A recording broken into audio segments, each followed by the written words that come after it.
Hi, today I want to share with you an apple cabin with a terrace. The house is 6 meters long, 3 meters wide, and 3 meters high. The indoor area is 18 square meters. There is a large terrace made of galvanized steel structure and wood plastic. Floor in front of the door. This house is also a frame made of 100 galvanized steel structure. The outer wall is a tomb full aluminum shell. The wall is filled with 50 rock wool for thermal insulation.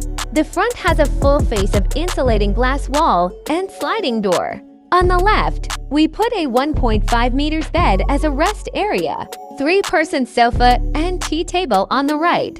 The toilet partition is made of frosted glass and sliding door. All indoor furniture is optional.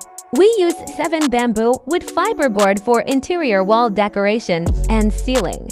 The floor is made of 1/8 cement fiberboard, plus 3.7 SPC lock fastener floor decoration. Toilet is the design of integral bathroom. The wall is decorated with bright wood veneer. The bathroom will be equipped with a washstand, toilet, and shower.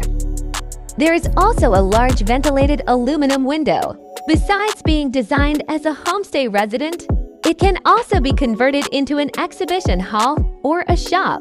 This house is very suitable for blocks, scenic spots, parks, and other places. Fashionable and beautiful.